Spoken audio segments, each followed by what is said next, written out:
بسم الله الرحمن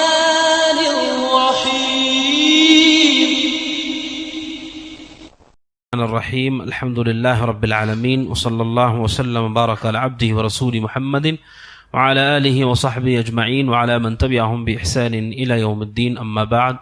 حافظ بن حجر رحمۃ اللہ علیہ نے تقوی اور ورع کے بیان میں چوتھی حدیث جو نقل کی ہے وہ حضرت عبداللہ بن عمر رضی اللہ تعالیٰ عنہما کی حدیث ہے.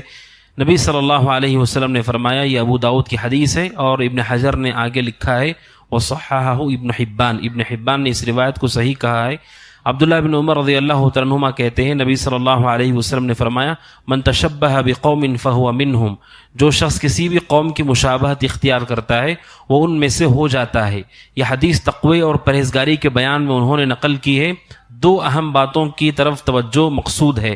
پہلی بات یہ ہے کہ ایک مسلمان اپنے ظاہری لباس میں، ہیئت میں، عقیدے میں، طریقے میں، سلوک میں مسلمانوں کے طریقے پر رہے، غیر مسلمین کے طریقے کی طرف نہ جائے. اگر کوئی اس طرف چلا جاتا ہے وہ کبھی پرہیزگار متقی نہیں ہو سکتا ہے. اگر کسی کا عقیدہ کافروں کا جیسا ہو، لباس کافروں جیسا ہو، گفتگو کافروں کے جیسے ہو اور اس کی صفات کافروں جیسی ہو تو وہ انہی میں سے ہوتا ہے. یہ ناجائز اور حرام ہے.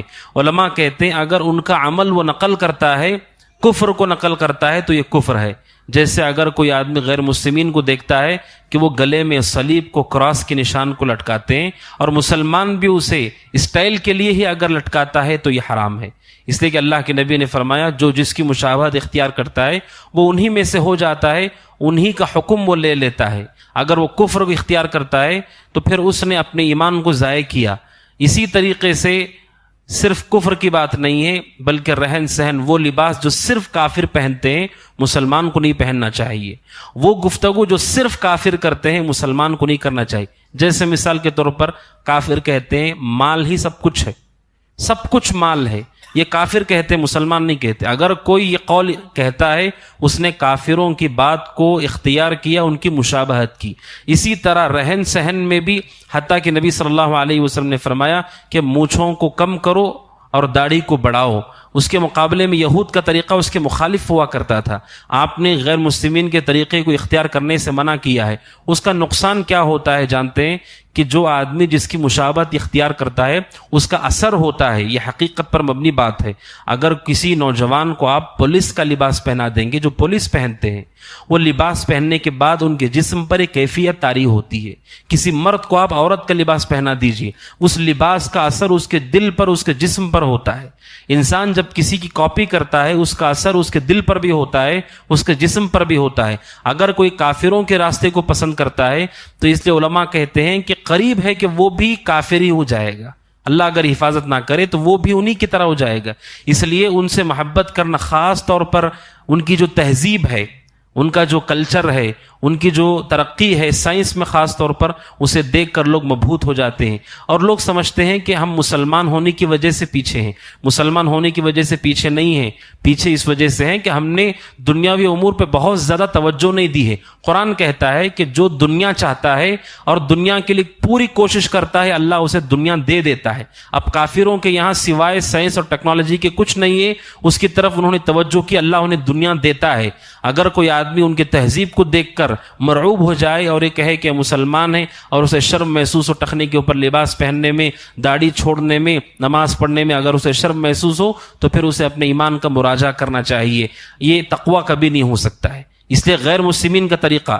اسی طرح کافروں کے علاوہ وہ لوگ جو گناہ میں مشہور ہیں، جیسے اداکار ہیں. اداکار وہ لوگ ہیں جو گناہ اور بدکاری کو سب کے سامنے کھل کر کے کرتے ہیں. مثال کے طور پر ہمارے محلے میں اللہ نہ کرے کوئی نوجوان پکڑا جائے کسی لڑکی کے ساتھ، تو پھر اس نوجوان کے ساتھ کیا سلوک ہوگا. لیکن وہی اداکار کیا کرتے ہیں، اسے پردے پر باقاعدہ لوگوں کے درمیان اسے ریکارڈ کروایا جاتا ہے، نشر کروایا جاتا ہے، کھلے طور پر بے حیائی کو اطمینان سے کیا جاتا ہے، نشر کیا جاتا ہے. بہت برے طریقے پر وہ لوگ ہوتے ہیں. اگر کوئی ان کے طریقے کو اختیار کرتا ہے تو وہ بھی انہی کی طرح ہے. لہٰذا گنہگار، فاسقین، فاجرین بدعتیوں کے طریقے سے آدمی پرہیز کرے. اسی طرح اہل بدعت ہیں، اگرچہ کہ ان کی داڑھی ٹوپی کیوں نہ ہو، اگر وہ بدعت کرتے ہیں، ان کی مشابہت کوئی کرتا ہے، جیسے کوئی یہ کہتا ہے کہ ہم لوگ اگر اجتماعی طور پر مل کر کے دعا کریں گے تو بہت اچھا لگے گا، دل کو سکون ملے گا. جب رسول نے نہیں کیا ہے، اس سکون کی کوئی ضرورت نہیں ہے. آپ کو سنت پہ اطمینان نہیں ہے. لوگ کہتے ہیں اجتماعی دعا کریں، لائٹ بند کر کے دعا کریں. جو جس کے طریقے پہ چلتا ہے انہی کے حکم میں ہوتا ہے. بدعتیوں کے راستے سے، گنہگاروں کے راستے سے، کافروں کے راستے سے بچنا چاہیے. یہ پہلی بات ہے. دوسری بات ہے، تقوی کی بیان میں ابن حجر نے اس حدیث کو نقل کیا ہے. اس کا مقصود یہ ہے جو نیک لوگوں کی طرح بننے کی کوشش کرتا ہے انشاءاللہ وہ بھی انہی کی طرح ہو جائے گا. جو نیک لوگوں کو دیکھتا ہے اور کوشش کرتا ہے ان کی طرح ہو، اللہ سبحانہ و تعالیٰ سے امید ہے کہ ایک نہ ایک دن ان کے طریقے پر آ جائے گا. وہ مشہور حدیث ہے، آپ سب جانتے ہیں کہ کوئی آدمی دینی مجلس سے گزرتے ہوئے وہاں بیٹھ جاتا ہے، اگرچہ کہ اس کی نیت دین سننے کی نہیں ہے، اللہ سبحانہ و تعالیٰ اسے بھی معاف کر دیتا ہے.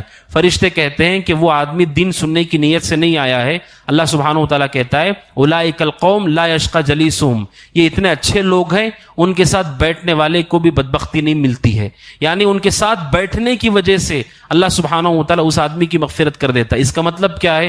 جو نیک لوگوں کے راستے پہ چلنے کی کوشش کرتا ہے، ان کی مشابہت اختیار کرتا ہے ظاہر اور باطن میں بھی، اللہ سے امید ہے کہ ایک نہ ایک دن اسے لیے وہ تقوی اور صلاح کا راستہ اللہ سبحانہ و تعالیٰ آسان کرے گا.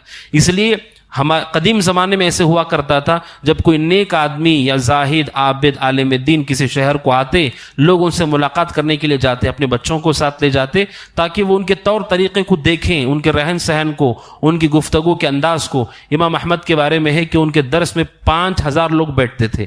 5000 لوگ بیٹھتے تھے ان کے درس میں، ان میں سے تقریباً صرف 500 لوگ اصل اسٹوڈنٹس ہوتے تھے جو علم حاصل کرنے کے لیے کتابوں کے ساتھ آتے تھے. باقی سارے لوگ انہیں دیکھنے کے لیے آتے تھے کہ ایک موحد کیسے ہوتا ہے، وہ کیسے بیٹھتا ہے، کیسے بات کرتا ہے، لوگوں سے سلوک کیسے کرتا ہے، غریبوں سے کیسے تعامل کرتا ہے. یہ دیکھنے کے لیے لوگ جمع ہوتے. اس میں بہت خیر ہے. جو نیک لوگوں کی مشابہت اختیار کرنا چاہتا ہے اس کے لیے کوشش کرتا ہے.